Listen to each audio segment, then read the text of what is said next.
أعوذ بالله من الشيطان الرجيم من همزه ونفخه ونفسه بسم الله الرحمن الرحيم رب اشرح لي صدري ويسر لي أمري واحلل عقدة من لساني يفقهوا قولي وصلى الله على نبي الكريم. Assalamu alaikum warahmatullahi ta'ala wa barakatuh. Ni Hajiya Sa'adatu Salisu Yusha'u Algon Chairman ta Kano, ina taya mai girma gwamnan jihar Kano murna da samun nasara da aka yi wurin fitar da deputy governor da kuma tantance shi da aka yi daga majalisa cikin hukuncin Allah, aka kuma tabbatar da shi a matsayin deputy governor na mai girma gwamna Alhaji Abba Kabir Yusuf. Muna taya shi murna dukanmu a mamadin ciyamomi 44 na Kano. Muna taya shi murna zama mataimakin gwamna, kuma mu nemi shi fatan alkhairi. Allah ya haɗa kawunan su, ya sa su yi aiki akan ƙadami na ci gaban Kano da mai girma gwamna yake yi akan Kano First. Muna fatan Allah ya taimaka musu, ya haɗa kawunan su da zukatansu wurin ciyar da Kano gaba. Sannan daga Kano ta Kudu muna murna da samun takara da distinguished senator Kawu Sumaila yayi a matsayin emerging a matsayin senator na Kano ta Kudu second term.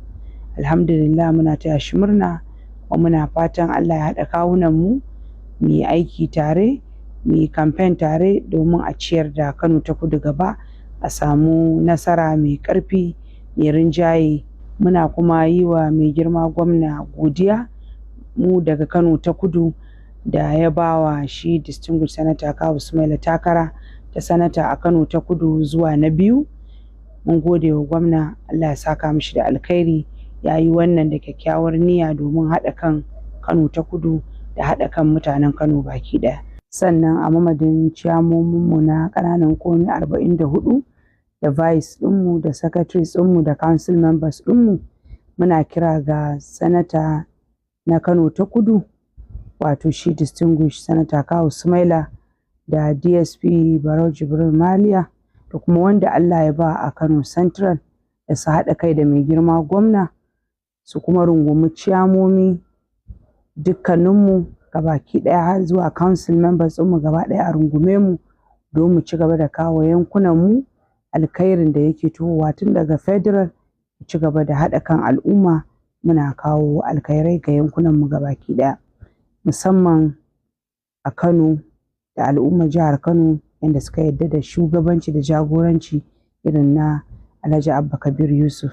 So muke a Kano a ce tun daga zaben shugaban ƙasa, zaben gwamna, zaben sanatoci, 'yan majalisu na jiha da na tarayya, duka ya zamanto karkatakaf a kowace local government ta Kano mun kawo sakamako da gwaggwabar nasara. Mu zo cikin murna mu nuna mai girma gwamna ga ƙoƙarin da muka yi at the grassroots, muka kawo mishi wannan nasara.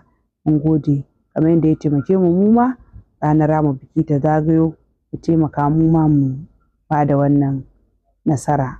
Sannan muna so mu tabbatarwa da mai girma gwamna, mu ciyamomi na local government 44 muna jaddada goyon bayanmu ga dukkan hukuncin da mai girma gwamna ya ɗauka a Kano, kuma a shirye muke da mu bi dukkan umarni da aka bamu a matsayin shiga neman takara ta kowanne wanda aka tsaye da shi takara, tun daga sama har ƙasa, insha Allah, tun daga kan shugaban ƙasa har zuwa ɗan majalisa na jiha. A shirye muke da mu goya mishi baya, mu mara mishi baya da dukkan hukuncin da ya ɗauka akan ƙadami dai na Kano First. Insha Allahu za mu ba da goyon baya, kuma za mu yi da abin da ya dace akan Allah ya bawa jam'iyyar mu ta APC kyakkyawan nasara, musamman a jihar mu ta Kano. Assalamu alaikum warahmatullahi ta'ala wa barakatuhu. Na gode.